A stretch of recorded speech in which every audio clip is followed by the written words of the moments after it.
2026년 8월 7일 산책 기도입니다. 오늘의 제목은 삶의 질서를 세워주는 6가지 강령입니다. 오늘 함께 걸으며 묵상할 말씀은 시편 37편 말씀입니다. 시편 37편은 조금은 특별한 형식으로 쓰인 시편입니다. 히브리어에는 22개의 자음이 있는데요. 곧 알렙과 타브까지 이 순서를 따라서 지어진 알파벳 C라는 거죠. 영어 표현으로 말하자면 A에서 Z까지 처음부터 끝까지라는 뜻을 가지고 있습니다. 그것을 더 분명하게 나타나기 위해서 이거를 자음에 맞춰서 A부터 Z까지 그렇게 맞춰서 쓰여진 시인 거죠. 구약학자 데릭 키드너는 이 형식 자체에 대해서 주목을 하는데요. 하나님의 지혜가 삶의 모든 영역을 포괄한다는 사실을 보여주고 있습니다. 믿음은 인생의 어떤 한 부분만을 다루는 것이 아니라 삶 전체를 새롭게 하는 하나님의 지혜이다, 이렇게 말씀하고 있는 거죠. 또한 이 구약학자 월터 브루그만은 이 세상은 악인이 잘되고 또 의인이 고난을 받는 것처럼 보여서 혼란스럽긴 하지만 시인은 가장 질서 있는 형식인 알파벳 순서로 시를 써내려간다, 이렇게 말하고 있습니다. 그 이야기는 분명할 것입니다. 세상은 혼란스럽게 보였지만 하나님은 여전히 질서 가운데 이 세상을 다스리고 계신다, 이렇게 말씀하고 있는 거죠. 그래서 저는 시편 37편은 성공하는 법을 가르치는 시는 아니라고 생각합니다. 이 혼란한 세상 속에서도 하나님의 사람은 어떤 삶의 질서를 가지고 살아가야 하는지를 가르쳐주는 지혜의 시라고 우리는 볼 수가 있을 것입니다. 여러분, 하나님을 믿는다는 것은 무엇을 말할까요? 예수를 믿는다는 것은 단지 어떤 교리를 인정하거나 종교적인 행위를 하는 것을 의미하지는 않을 것입니다. 믿음에는 분명한 삶의 방향이 있고 그 사람에게는 드러나는 삶의 결이 있습니다. 우리는 교회에 나와서 예배를 드리고 기도를 하고 또 말씀을 읽습니다. 물론 이 모든 것은 소중한데요. 그러나 이것이 신앙의 마지막 목적은 아닐 것입니다. 오히려 예배는 삶을 배우는 자리이고 기도는 삶을 살아낼 힘을 구하는 시간이며 말씀은 우리가 걸어갈 길을 비추는 빛이라고 저는 믿습니다. 그래서 여러분, 결국 신앙이라는 것은 어떤 삶을 살아가느냐의 문제일 거라고 생각합니다.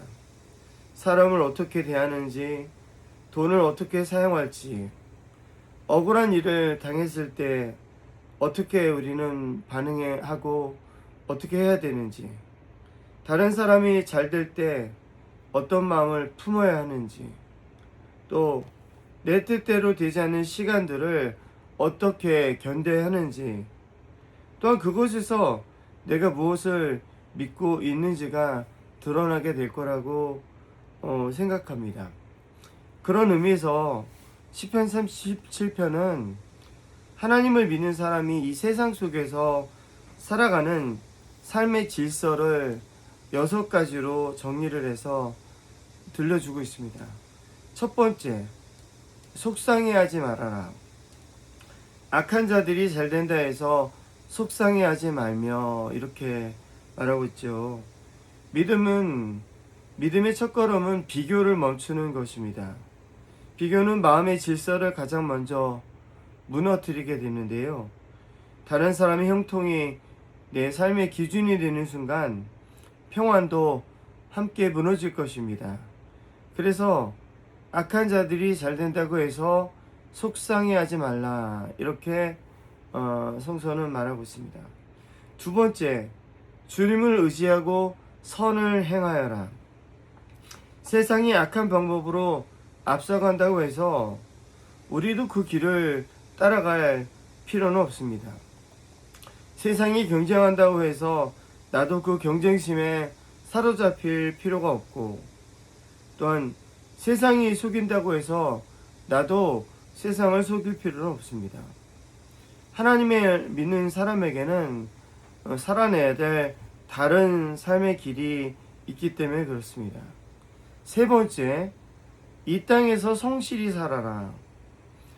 이 땅에서 사는 동안 성실히 살아라는 시편 기자의 고백입니다. 여러분, 여기서 성실히 살아라라는 말은 원문을 보면 신실함을 먹고 살아라는 의미를 가지고 있습니다.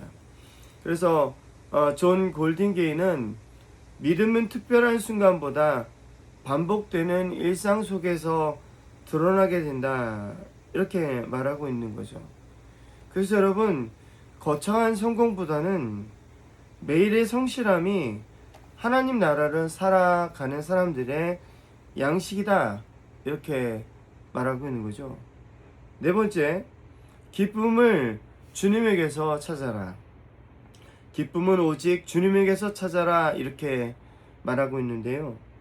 사람은 기쁨을 어디서 얻느냐에 따라서 삶의 방향이 달라질 것입니다. 세상은 성취에서 기쁨을 찾으라고 하지만 시편은 하나님과의 관계에서 기쁨을 찾으라고 이렇게 말씀하고 있습니다. 다섯 번째, 내 길을 주님께 맡기고 잠잠히 기다려라, 이렇게 제안하고 있습니다. 여러분이 맡기다라는 이 히브리어는 이 굴리다라는 단어에서 나왔는데요. 내 어깨에 있는 짐을 하나님께 굴려드리는 것, 그것이 바로 맡기는 것이고, 그것이 바로 잠잠히 기다리는 거다, 이렇게 성서는 가르치고 있는 거죠. 잠잠히 주님을 바라봐라, 이렇게 말씀하고 있습니다. 여러분, 기다림은 아무것도 하지 않는 시간은 아닐 것입니다. 하나님께 맡겼기 때문에 조급해하지 않는 시간, 그 시간이 바로 기다림의 시간이라고 믿습니다.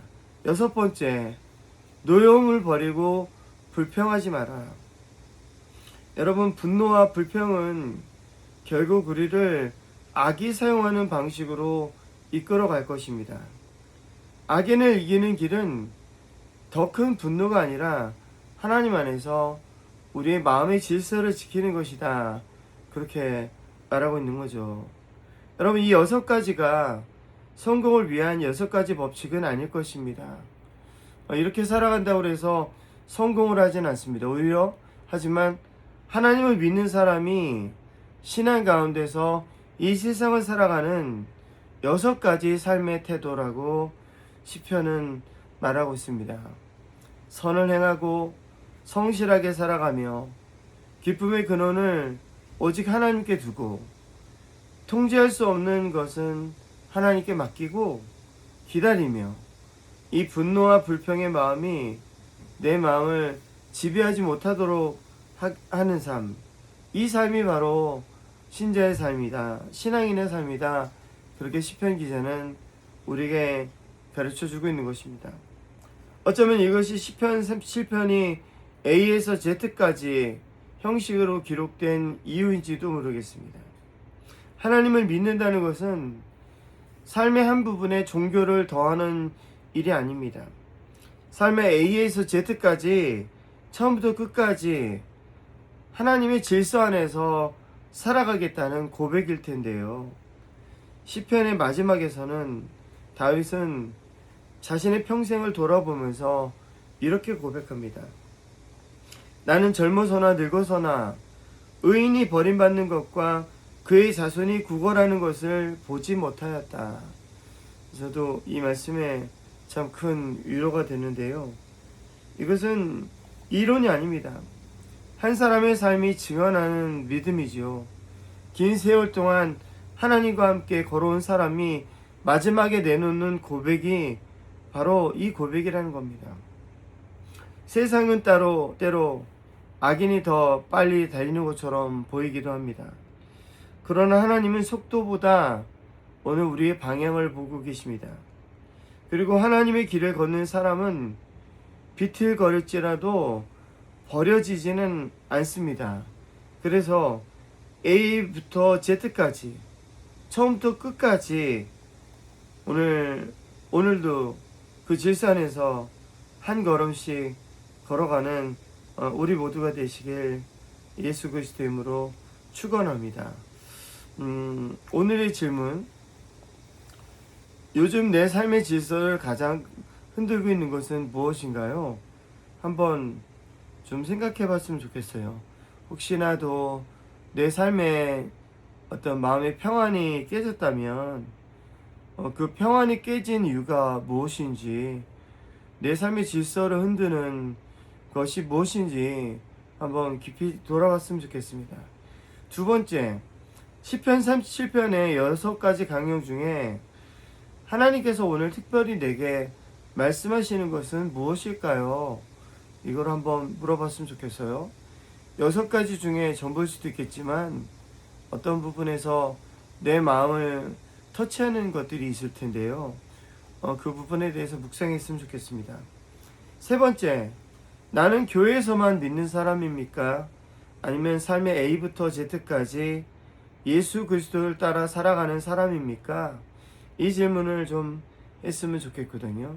그래서 우리 삶의 문제들을 바라보면서 정말 나는 어떤 사람인지, 나는 삶의 A부터 Z까지 예수 그리스도를 따라가고 있는 사람인지를 다시 한번 생각하는 우리가 되길 바랍니다. 기도하겠습니다. 주님, 혼란스러운 세상 속에서도 제 삶의 질서를 잃지 않게 하소서.